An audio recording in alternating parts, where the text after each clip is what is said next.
దేవుడు సిద్ధపరిచిన కొన్ని మాటలు మనం ధ్యానం చేసుకుంటూ ప్రభు సన్నిధిలో ముందుకు కొనసాగడం.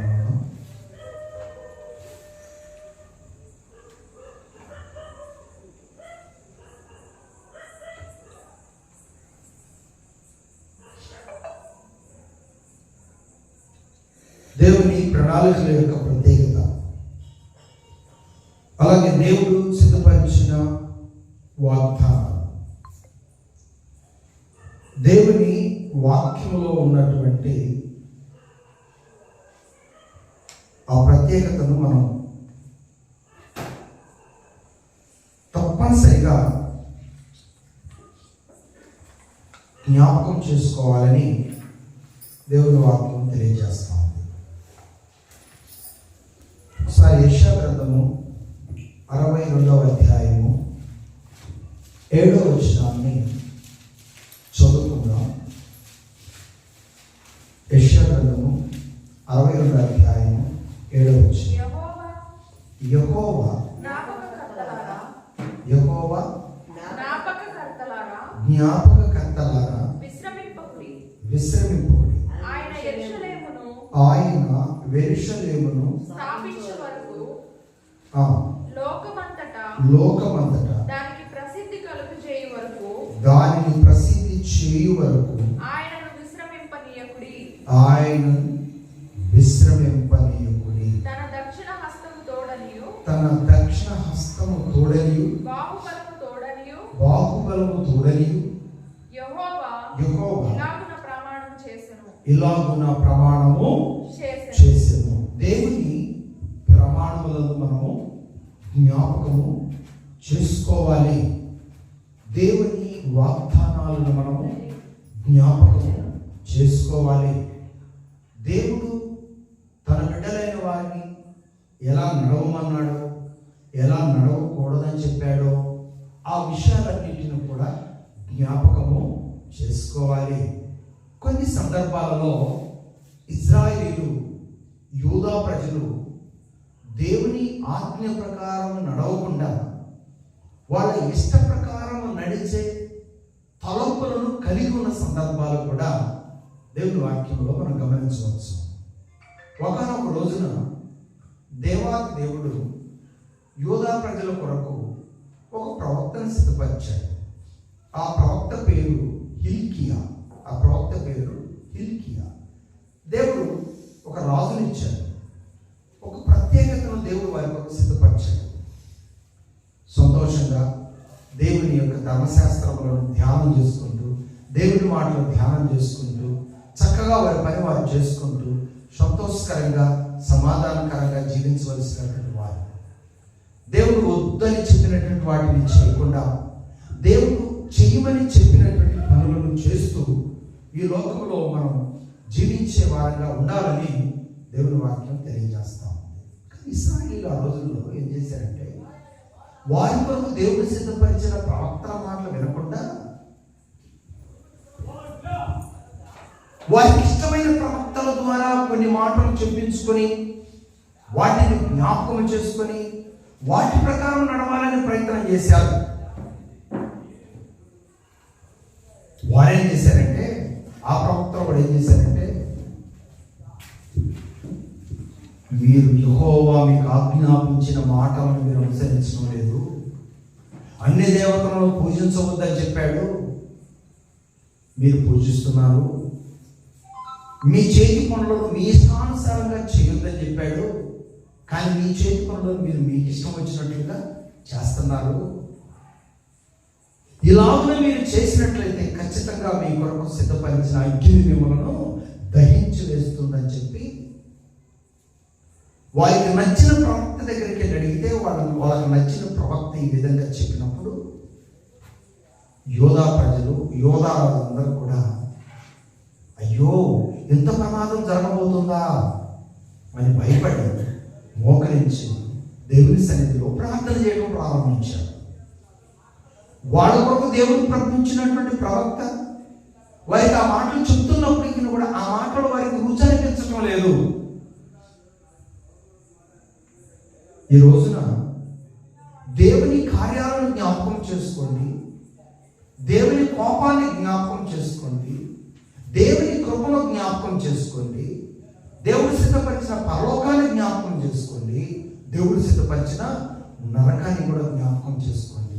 పరలోకం ఎవరి కొరకు, నరకం ఎవరి కొరకు ఒక్కసారి లేఖనాలు చదువుకొని అర్థం చేసుకొని వాటి ప్రకారం అనుసరించడానికి ప్రయత్నం చేయండి అని దేవుని వాక్యం తెలియజేస్తా ఉంది. ఈ రోజున దేవుని బిడ్డలైనటువంటి వారు దేని గురించి భయపడకూడదంటే నరకము గురించి భయపడకూడదు. దేవుని బిడ్డలైనటువంటి వారు పరలోకం గురించి ఎప్పుడు సంతోషిస్తూ ఉండాలి. మనం దేవుని బిడ్డలుగా పరలోక సంతోషాన్ని అనుభవిస్తున్నటువంటి వారముగా మనమేం చేయాలంటే ఆ పరలోకపు అనుభవాలు తెలియని వారికి ఆ పరలోకపు అనుభవాలను జ్ఞాపకం చేస్తూ వారిని కూడా సంతోషపరిచే విధంగా మనతో కూడి దేవుని ఆరాధించే అనుభవాలలోకి నడిపించాలని దేవుని వాక్యం తెలియజేస్తా ఉంది. ప్రియులారా, ఎవరి సామర్థ్యం కొలది వారు ఈ పనులు చేస్తున్నారు.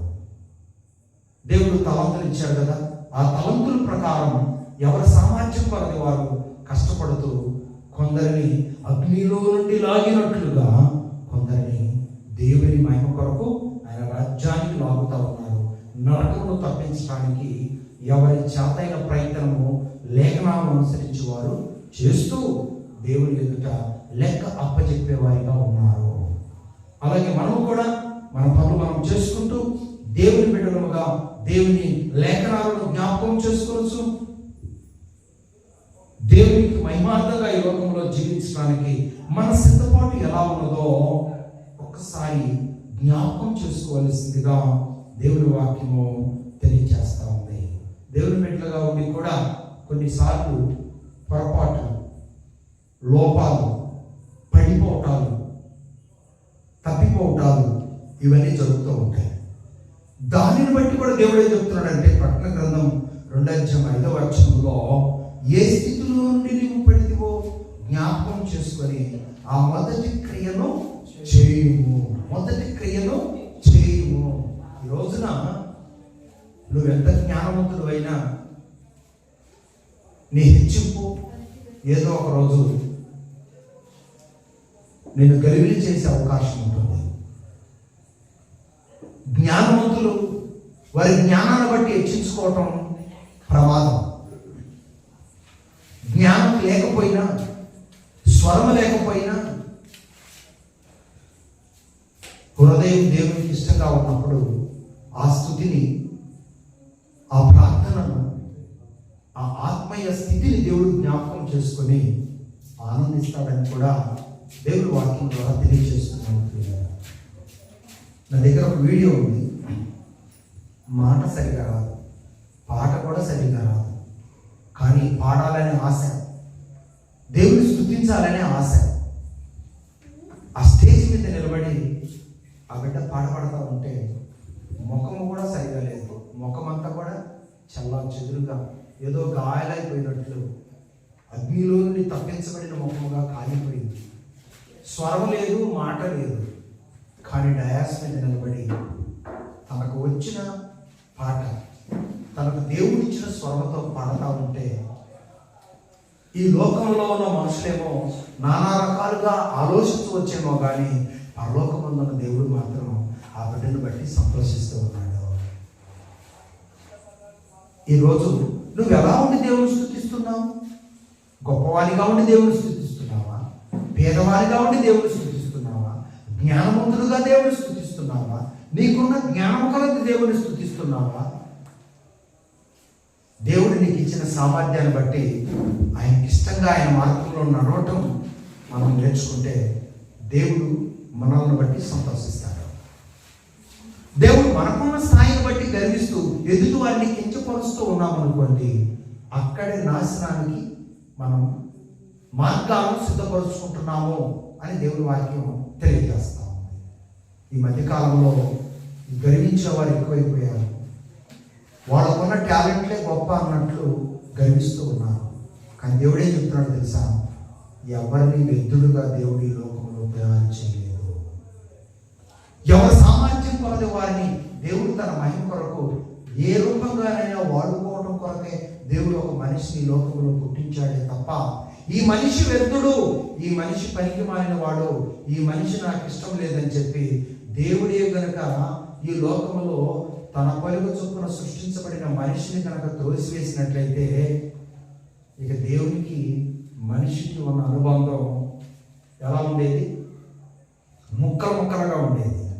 కానీ ఆ విధానం దేవుడు అనుసరించలేదు కాబట్టి దేవుని ప్రేమ అందరికీ సమానంగా పంచాలని, దేవుని రాజ్యం అందరికీ ఇవ్వాలని ఆయన ఇష్టపడిన దేవుడు కనుక అందరినీ ప్రేమించి లోకంలోకి వచ్చిన దేవుడు మన ప్రభువైన యేసుక్రీస్తు.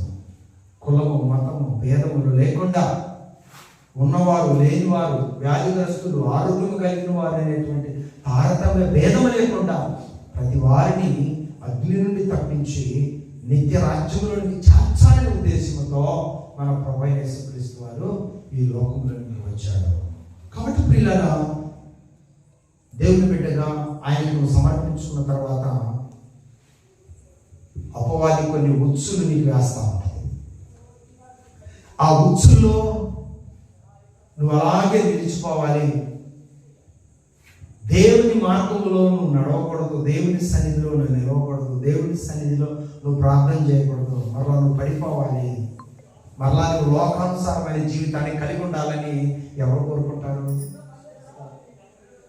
అపవాది కోరుకుంటా ఉంటుంది. ప్రియులారా, మనము దేవుని బిడ్డలుగా దేవుని లేఖన జ్ఞానాన్ని మనం కలిగి ఉన్నప్పుడంట ఏ స్థితిలో నుండి నువ్వు పడిపోయావు మరలా ఆ స్థితిలో నుండి మేల్కొని దేవుని జ్ఞాపకం చేసుకొని ఆయన మహిమ కొరకు జీవించేదానికి, ఆయన మహిమ కొరకు పరిగెత్తేదానికి దేవుడు నీకు అవకాశము కలిగిస్తాడు. తప్పిపోయిన కుమారుడు గర్వించాడు, హెచ్చించుకున్నాడు. నాకేమి, నేను గొప్పవాడిని, నేను గొప్పవారి కుమారుణ్ణి, నేను ఆస్తిమంతుణ్ణి. తండ్రి మీద పోట్లాడి తనకు రావలసిన ఆస్తి అంతా కూడా తీసుకొని దూరదేశం వెళ్ళిపోయాడు. చెడ్డ స్నేహితులను ఏర్పాటు చేసుకున్నాడు, ఉన్నదంతా కాజేసుకున్నాడు. అప్పుడు ఎవరు గుర్తొచ్చాడు? తండ్రి గుర్తొచ్చాడు. తినడానికి ఆహారం లేని పరిస్థితుల్లో, పందులు పట్టు కూడా తినేదానికి ప్రయత్నం చేస్తున్న సందర్భంలో, అది కూడా తినడానికి అవకాశం లేని పరిస్థితుల్లో అప్పుడు ఎవరు గుర్తొచ్చాడు? తండ్రి గుర్తొచ్చాడు. ఒకప్పుడు అతను హెచ్చించుకున్నాడు. పరిస్థితులు మనిషిని ఎప్పుడు ఎలా మారుస్తాయో తెలియదు. ఉన్నప్పుడు ఒక రకంగా, లేనప్పుడు ఒక రకంగా, అవకాశాలు ఉన్నప్పుడు ఒక రకంగా, అవకాశాలు లేనప్పుడు ఒక రకంగా. ఈ లోకంలో మనం ఉండటం అది దేవుని చిత్తమో కాదు. కానీ మనుషులు మాత్రం అలా ప్రవర్తించడానికి ప్రయత్నం చేస్తారు. కానీ లేఖనం ఏం చెప్తుందంటే నువ్వు అలా ప్రయత్నం చేయటానికి వీలు లేదు. నువ్వెప్పుడు మెలకు కలిగి, జ్ఞానం కలిగి, దైవ సంబంధమైన స్థితిలో నిలకడగా ఉండడానికి ప్రయత్నం చేయాలి. ఉన్నప్పుడు పొంగిపోవద్దు, లేనప్పుడు కృంగిపోవడానికి ప్రయత్నము చేయొద్దు. అలాంటి స్వభావాలు నీలో ఉంటే అవి నీకు క్షేమం కాదు. అలాంటి స్వభావాలు ఏమైనా నీలో ఉన్నాయా? జ్ఞాపకం చేసుకొని అలాంటి స్వభావాలు నీలో ఉంటే నిన్ను నీవు దిద్దుబాటు చేసుకోమని దేవుని వాక్యం తెలియజేస్తా ఉంది. బైబిల్ గ్రంథంలో ఇద్దరు వ్యక్తులు ప్రార్థన చేస్తున్నారు. ఒక వ్యక్తి సుంకరి, ఇంకొక వ్యక్తి పరిసయ్యుడు. వాళ్ళైతే ఎలా ప్రార్థన చేస్తున్నారు? ఒక వ్యక్తి ఏమో హెచ్చించుకొని ప్రార్థన చేస్తున్నాడు. నేను అన్ని విషయాలలో నేను దశమ భాగములు ఇస్తున్నాను. పంటలో కానీ, కూరాకులలో కానీ, కూరగాయలలో కానీ, వచ్చిన ధనంలో కానీ నేను అన్నిటిలో దశభాగం ఇస్తున్నాను. అందరికంటే నేను గొప్ప వ్యక్తిని, అందరూ నన్ను చూసి నేర్చుకోవాల్సిందే కానీ నేనైతే ఎవరిని చూసి నేర్చుకోను. ఇదిగో ఈ శుక్రవారం నన్ను లేకుండా చేసినందుకు నీకు స్తోత్రం. ప్రియులారా, అతనికి అన్నీ ఉండొచ్చు, కానీ అతను చేసిన పొరపాటు ఏంటో మీకు అర్థమవుతుందా? అతనికి అన్నీ ఉన్నాయి, కానీ అతను చేసిన పొరపాటు ఏంటి? తనకంటే తక్కువగా ఉన్నవాడిని కించపరచడం అతను చేసిన పెద్ద నేరం. ఈరోజు ఈ విధానాలు బోధకుల్లో ఉన్నాయి, ఈ విధానాలు విశ్వాసంలో ఉన్నాయి, ఈ విధానాలు కనపడతానే ఉన్నాయి ప్రియులారా, కనపడతానే ఉన్నాయి. ఈరోజు పెద్ద పెద్ద సంఘాల్లోకి వెళ్ళి ప్రార్థనలో ఏకీభవించేవారంతా ఈ పుట్టపుట్టోళ్ళని చూసి వాళ్ళదేమన్నా మాది పెద్దది అంటారు. కానీ దేవుని జ్ఞానం ఎంతవరకు నువ్వు కలిగి ఉన్నావు అని పరిశీలన చేసుకోవటం గొప్ప. ఒంటరిగా ఉన్నా 100 మందిలో ఉన్నా దేవుడు అనుగ్రహించిన లేఖనాలను నీ హృదయంలో బలముగా జ్ఞాపకం ఉంచుకున్నావా లేదా అనేది ముఖ్యం. 100 మందిలో కలిసి ఆరాధిస్తున్నావా, 10 మందిలో కలిసి ఆరాధిస్తున్నావా, ఇక్కడ ఎంతమంది ఉన్నారు, అక్కడ ఎంతమంది ఉన్నారు అనేటువంటిది ముఖ్యం కాదు. మనకు కావాలంటే పోగు చేసుకునేది కాదు. దేవుని చిత్తంలో మనం సాగిపోతూ ఉంటే దేవుడు ఇవ్వాలంటే ఇస్తాడు. అబ్బాయి నీ పరిస్థితికి అంతవరకే, ఎలాగే తృప్తి చెంది సాగిపోవాలంటే సాగిపోవాల్సిందే. అడగటం మన బాధ్యత, ప్రయత్నించడం మన బాధ్యత, ప్రార్థించడం మన బాధ్యత. ఎందుకు ఇవ్వలేదని దేవుడిని మనం ప్రశ్నించే విధానంలో ఎప్పుడు మనము ఉండకూడదు. లేఖన ప్రకారం మనం ఉన్నామా లేమా, దేవుని సన్నిధిలో అడుగులు ముందుకు వేస్తున్నామా లేదా, ఈ విషయాలు మనం జ్ఞాపకం చేసుకోవాలని దేవుని వాక్యం అయితే తెలియజేస్తా ఉంది. పిల్లరా, కీర్తన గ్రంథము 105వ కీర్తన 5వ శరణాన్ని ఒకసారి మనం జ్ఞాపకం చేసుకున్నట్లయితే ప్రభు మాట్లాడుతున్నాడు. దేవుడు చేసిన ఆశ్చర్య కార్యాలను మనం జ్ఞాపకం చేసుకోవాలి ఖచ్చితంగా. ఆయన దాసుడైన అబ్రహాము వంశస్థులారా, ఆయన ఏర్పాటు చేసుకున్న యాకోబు సంతతి వారులారా,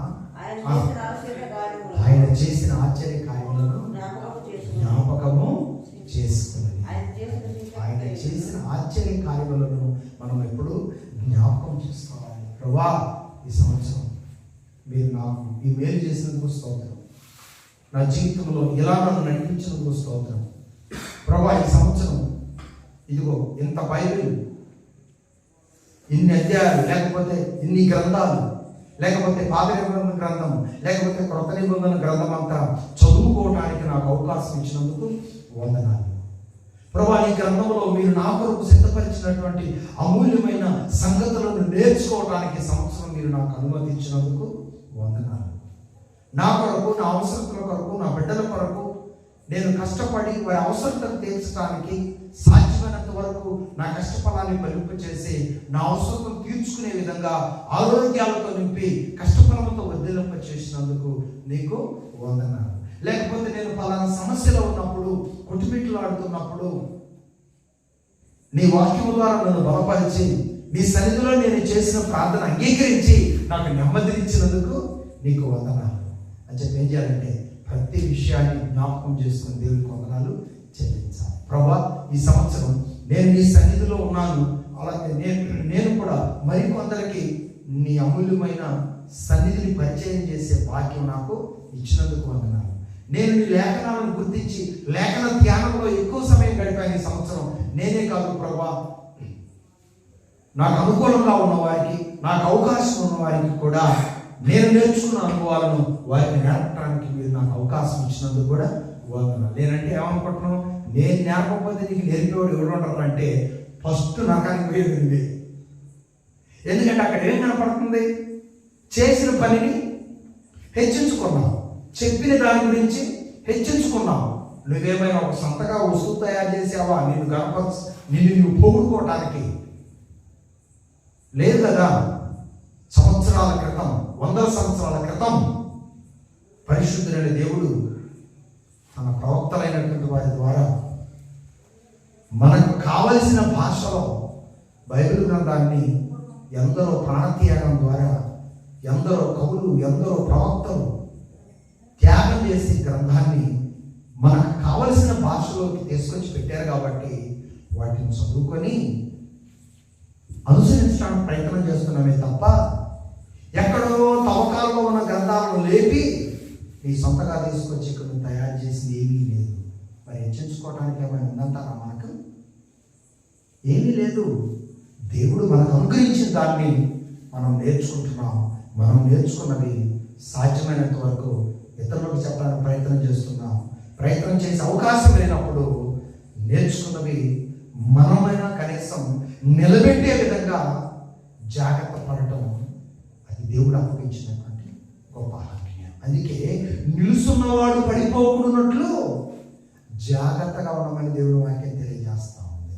పడిపోయే ఆనవాళ్ళు ఒకవేళ నిన్ను ఏమైనా తాగుతున్నట్లుగా అనిపిస్తే వాటిని జ్ఞాపకం చేసుకొని ఆ విధానాలలో నుండి నువ్వు ప్రక్కకు వచ్చి నిన్ను నీవు దైవికంగా నిలబెట్టుకునే విధంగా దేవుని కొరకు మెలుగు కలిగి సిద్ధపడటం దేవుడు అప్పగించినటువంటి ఒక ప్రణాళిక. మరి ఈ సంవత్సరం ఎలా నీ ఆత్మీయ జీవితంలో నీవు అనుసరించిన అనుభవాలు ఎలా ఉన్నాయో జ్ఞాపకం చేసుకోమంటున్నాడు దేవుడు. నిన్ను బలహీనపరిచేవిగా ఉన్నాయా? నిన్ను బలపరిచేవిగా ఉన్నాయా? నరకాన్ని తప్పించేవిగా ఉన్నాయా? తెలియకుండానే నరకానికి నడిపించేవిగా ఉన్నాయా? జ్ఞాపకం చేసుకోమని దేవుడు వాక్యం తెలియజేస్తా ఉంది. నువ్వు నడిచే మార్గం, నువ్వు నడిచే విధానాలు ఎలా ఉన్నాయో కూడా జ్ఞాపకం చేసుకోమంటున్నాడు. ఎక్కడున్నమాట? ద్వితీయోపదేశకాండము 8వ అధ్యాయము 2వ వచనాన్ని మనం జ్ఞాపకం చేసుకున్నట్లయితే ప్రభు ఈ విధంగా మాట్లాడుతున్నాడు. ద్వితీయోపదేశకాండము 8వ అధ్యాయము 2వ వచనంలో దేవుడు ఈ మాటలు సిద్ధపరిచాడు. మరియు నీవు ఆయన ఆజ్ఞలను గైకొని ఆయన ఆజ్ఞలను గైకొనుచున్నావో లేదో నిన్ను శోధించి నీ హృదయంలో ఉన్నవి తెలుసుకొనుటకు నిన్ను అణుచు నిమిత్తమును అరణ్యములో ఈ 40 సంవత్సరములు నీ దేవుడైన యెహోవా నిన్ను నడిపించిన మార్గమంతటిని జ్ఞాపకము చేసుకొనున్నారా? నిన్ను దేవుడు ఎలా అడిచాడో, నువ్వు సరైన క్రమంలోనికి రావటానికి దేవుడు ఏ విధంగా నిన్ను అడిచాడో అవి జ్ఞాపకం చేసుకో. ఈరోజు నువ్వు ఈ స్థితిలో ఉన్నావంటే అది దేవుని కృప. నీ బలాన్ని జ్ఞాపకం చేసుకోవాలి, నీ బలహీనతను జ్ఞాపకం చేసుకోవాలి. ఈ రెండింటిని నువ్వు జ్ఞాపకం చేసుకున్నప్పుడు తొందరపడి నీ నోటి ద్వారా హెచ్చింపు మాటలు రావడానికి అవకాశమే ఉండదు. ఎందుకంటే ఒకప్పుడు నీ స్థితి అలాంటిదో జ్ఞాపకం చేసుకున్నప్పుడు ప్రేమనే బోధిస్తావే తప్ప, ప్రేమనే ఆహ్వానిస్తావే తప్ప, ప్రేమనే అన్వయింపజేసుకుంటావే తప్ప. ఎందుకంటే మనం అనుభవించిన విషయాలను మనం జ్ఞాపకం చేసుకున్నప్పుడు మనకు భయం వస్తుంది. ఇశ్రాయేలు కూడా ఎంత భయంకరంగా వారు అరణ్యంలో అణిచివేయబడ్డారో ఒకసారి జ్ఞాపకం చేసుకొని ఆ విధానాలు మరలా నా ద్వారా మీరు పొందుకోకుండా ఉండాలంటే మీరు క్రమంగా నా మార్గంలో నడవండి. మీరు క్రమంగా నా మార్గంలో నడవండి. మీరు కనుక క్రమంగా నా మార్గంలో నడవకుండా ఉన్నారా? మీరేం జ్ఞాపకం చేసుకోవాలి? గత కాలంలో ఏ విధంగానైతే అరణ్యంలో అణిచివేయబడ్డారో పితరులు అవి జ్ఞాపకం చేసుకోండి. అలాంటి పరిస్థితి మరలా మీకు రిపీట్ అవ్వాలంటే మీ ఇష్టానుసారమైన మార్గాల్లో నడవండి. అలాంటి పరిస్థితులు మీ జీవితంలో మిమ్మల్ని అంటకుండా దేవుని యొక్క ఆశీస్సులతో, దేవుని యొక్క ప్రణాళికతో మీరు నడవాలంటే భక్తి కలిగి దేవుడు మీతో మాట్లాడిన విషయాలను అనుసరించి నడుచుకోవడానికి మీరు ప్రయత్నం చేయండి. ఏ మార్గం కావాలో కోరుకో. ఏ మార్గం కావాలి నీకు అని ప్రభువు ప్రశ్నిస్తున్నాడు రాత్రి కాల సమయంలో. ఈ గతించిన ఈ సంవత్సరం నువ్వు ఏ మార్గంలో నడిచావు, ఎలా నడిచావు, నువ్వు నడిచిన విధానాలు దేవునికి ఇష్టంగా ఉన్నాయా, దేవునికి అయిష్టంగా ఉన్నాయా, పరిశీలన చేసుకునే అవకాశాన్ని దేవుడు మనకు అనుగ్రహించాడు. సంవత్సరాలు వస్తూ ఉంటాయి, పోతా ఉంటాయి. వాటిని బట్టి కాదు కానీ ప్రియులారా, దేవుని వాక్యాన్ని బట్టి మనము ఏ రోజుకి ఆ రోజు క్రమంగా నడుచుకోవడానికి ప్రయత్నం చేస్తే అది దేవునికి ఇష్టం. ఓకేనా? పండుగలను బట్టి, నూతన సంవత్సరాలను బట్టి, సందర్భాలను బట్టి మాత్రమే మనం ఏదో దేవుని సన్నిధిలో ఇంకా ఎదగాలి, ఏదో దేవుని సన్నిధిలో ఎక్కడో జారిపోయాము, తప్పిపోయాము అనుకోవటం లేఖనానుసారమైన పద్ధతులు కాదు. నీకు అవకాశం ఇచ్చినప్పుడల్లా ప్రార్థన చేసుకోవచ్చు. నీకు అవకాశం వచ్చినప్పుడల్లా పాడి దేవుని స్తుతించవచ్చు. కానీ ఒక గట్టు పెట్టుకోవాల్సిన అవసరం దేవుని దగ్గర లేదు. ఎందుకంటే ఏ సమయంలో ఏం జరుగుతున్నాయో మనకి తెలియదు. ఏం జరిగింది? విమానం కిందకు దిగుతూ ఉంది. ఆ ఏదో ఎదర టైర్లు ఓపెన్ అవ్వలేదంట. అలాగే వెళ్ళి వాల్కు కుదుకుంటాడు. పెట్రోల్ అంతా కూడా ట్యాంకి పగిలిపోయి విమానం అంతా కనురెప్ప పాటులో కాలిపోయింది. ఎంతమంది చనిపోయారంట? 179 మందో ఏమో బోడదైపోయారంట. పిల్లల బెంగళూరులో 30 కోట్లు పెట్టి, మరి ఆ కారు ఏంటో మరి అన్ని కోట్లు పెట్టి కొన్ని కార్లు ఉన్నాయో ఏమో, 30 కోట్లు ఏమో పెట్టి ఒక ఫ్యామిలీ కారు కొనుక్కొని ఎవరో చనిపోతే చూద్దామని బయలుదేరి వెళ్తా ఉన్నారంట. ఒక పెద్ద లారీ వచ్చింది, ఆ కారు మీదుగా పోయింది. కారులో ఉన్న వాళ్ళందరూ చనిపోయారు. 30 కోట్లు అంట ఆ కారు. ప్రియులారా, ఏ సమయంలో ఏం జరుగుతున్నాయో ఎవరికి తెలియదు. 2024లో ఏదో జరిగిపోయింది, కానీ అది మరలా 2025లో జరగకుండా చేయి ప్రభువా అంటంలో గొప్పతనం లేదు. కానీ ప్రతిదినము మనల్ని మనం నూతన పరుచుకొని దేవుని ప్రణాళికలో నడవటమే దేవుడు మన ముందు పెట్టినటువంటి వాగ్దానం. కానీ ఒక మాట మాత్రం దేవుడు తెలియజేస్తున్నాడు. ఏమని? నీ దేవుడే యెహోవా కన్నులు, నీ దేవుడే యెహోవా కన్నులు సంవత్సరాలు మొదలుకొని సంవత్సరాంతం వరకు నీ మీద కనుదృష్టి ఉన్నది అని ఇశ్రాయేలుతో ఈ ద్వితీయ పరిష్కారంలోనే దేవుడు మాట్లాడాడు. సంవత్సర ఆరంభం, సంవత్సరం అంతం. యూదుల క్యాలెండర్ ఒక రకంగా ఉంటుంది, మన క్యాలెండర్ ఒక రకంగా ఉంటుంది. కాబట్టి ఈ సిద్ధాంతాలు, ఈ భేదాలు, ఈ పద్ధతులు ఇవన్నీ మనకు అనవసరం. చేసేది మంచి పనే కాబట్టి తప్పేమి లేదు. ప్రార్థనలో ఉన్నాం, తప్పులేదు. కానీ మరలా నూతన సంవత్సరంలోకి వచ్చాం కదా, 1-2 రోజులు క్రమంగా ప్రార్థన చేసుకొని ఆ తర్వాత చేసుకుందాం, తర్వాత చదువుదాం, తర్వాత వాక్యం అనేటువంటి బద్ధకంతో కూడినటువంటి విధానాలు అనుసరించకుండా ఇప్పుడు ఎలాగైతే జాగ్రత్త కలిగి దేవుని కొరకు కనిపెట్టుకుంటూ లేఖనాలు ధ్యానం చేసుకుంటూ ఎదురు చూస్తూ ఉన్నామో, ఈ అనుభవాలను నూతన సంవత్సరం ప్రవేశించిన తర్వాత అనుసరించాలి.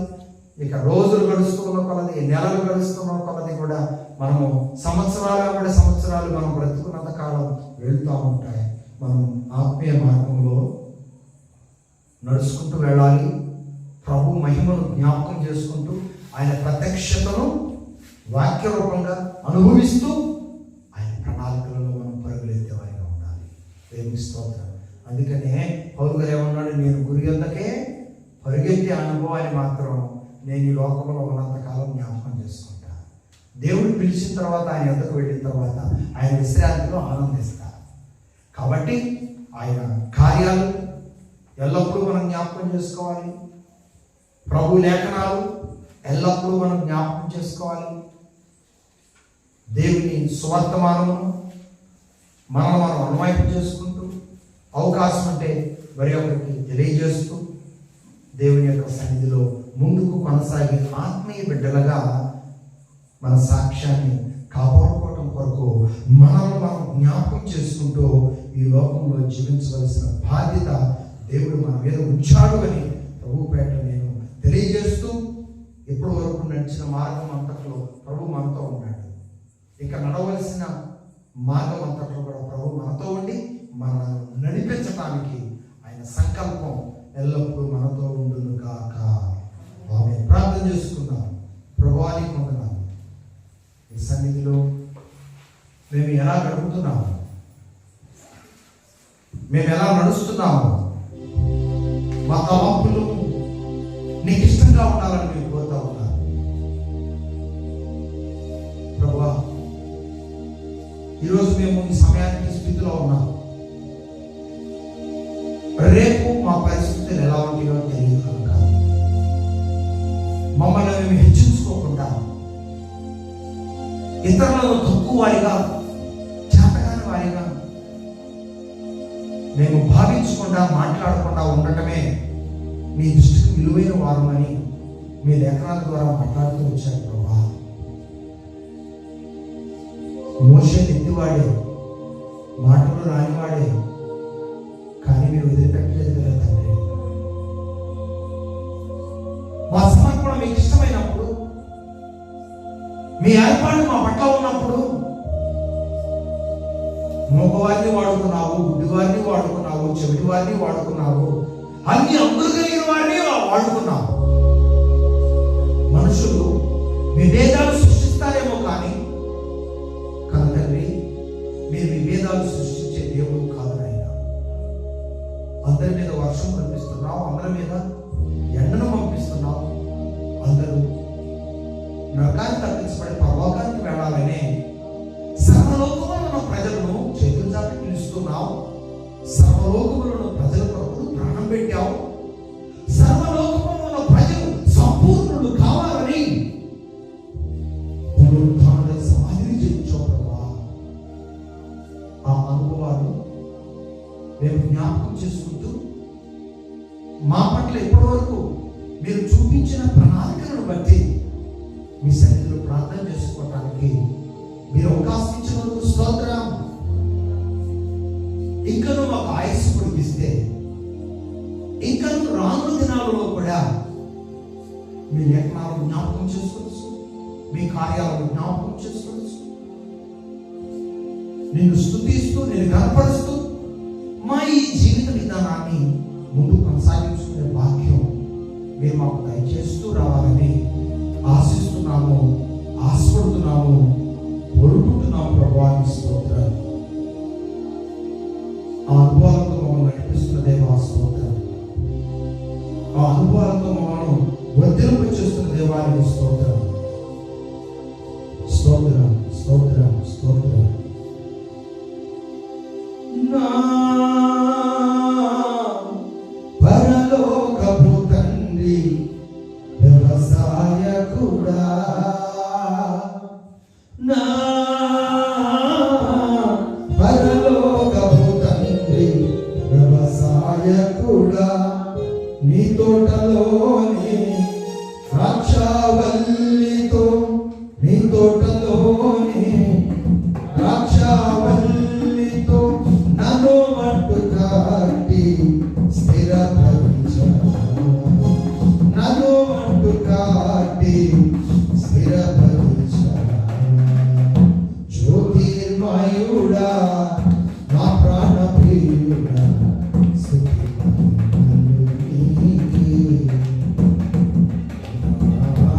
ఆత్మలో అనుక్షణం, ఆత్మలో అనుక్షణం నా అతిశయము నీవే, నా ఆనందము నీవే, నా ఆరాధన నా అతిశయము నీవే, నా ఆనందము నీవే, నా ఆరాధన నీవే.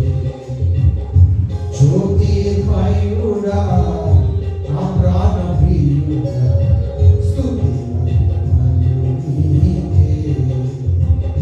జ్యోతిర్మయుడా, నా ప్రాణ ప్రియుడా, స్తుతి నీకే. ప్రాణ ప్రియుడా నీకు స్తోత్రం, నా యేసు రాజా నీకు స్తోత్రం. ప్రభా, ఈ లోకంలో మీరు చేసిన ప్రతి మేలు, మీరు చేసిన ప్రతి కార్యాలు మేము జ్ఞాపకం చేసుకొని మీరు కృతజ్ఞతావందనాలు చెల్లించడం, మీ బిడ్డలుగా మీరు మాకు అప్పగించిన బాధ్యత ఏమిటని మీరు మాట్లాడుతూ వచ్చిన మీ లేఖనాలను బట్టి వందనాలు చెల్లిస్తున్నాను ప్రభా. ఈ సంవత్సరం మేము ఎలా నడిచామో, ఎలా ప్రవర్తించామో, ఎలా బ్రతికామో, ఎంతవరకు నీ సన్నిధిలో సమయాన్ని కేటాయించామో సమస్తం ఎరిగిన దేవుడు. బలహీనతలుంటే క్షమించి బలవంతుని సన్నిధిలో పక్ష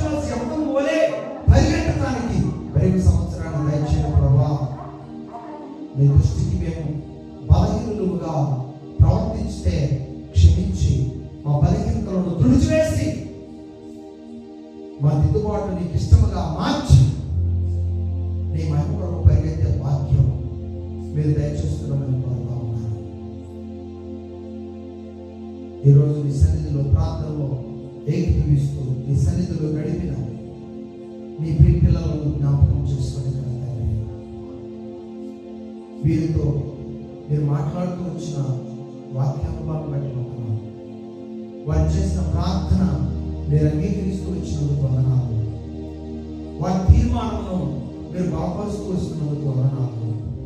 ఇప్పటి వరకు నీ మహిమ కొరకు ఎలా ప్లాన్తో ఉన్నారు, రాను దినాల్లో నీ మహిమ కొరకు ఎలాంటి ప్రణాళికలతో ముందుకు నడవడానికి సిద్ధపడుతున్నారో వారి హృదయాల్లో మీరు ఇచ్చినటువంటి తీర్మానాలు, వారికి మీరు అప్పగించినటువంటి ఆ నడిపింపు నీకు ఇష్టముగా మరచి అడుగులు ముందుకు వేసే వాక్యం ఈ బిడ్డలు దయచేసి ఎప్పటి వరకు పాడారు నీ నామాన్ని బయటపరిచాను. కొన్ని మాటలు మీ లేఖనాల్లో నుండి జ్ఞాపకం చేసుకోవడానికి మీరు అవకాశం ఇచ్చినందుకు నామ చెల్లించుకోండి. మరి ఒక పర్యాటన సన్నిధిలో గడుపు పర్యాటనలు కృపాయించి యేసుక్రీస్తు వారి పరిశుద్ధ నామం పేరిట ప్రార్థన చేసి మిత్రులతో అడిగి వేడుకుంటున్నాను ప్రభు తండ్రి. ఆమేన్. ప్రభు తండ్రి దేవుని ప్రేమ, కుమారుని సైతం పరిశుద్ధాత్మ దేవుని కలిగి సహాసించండి. ఇప్పుడు ఎలా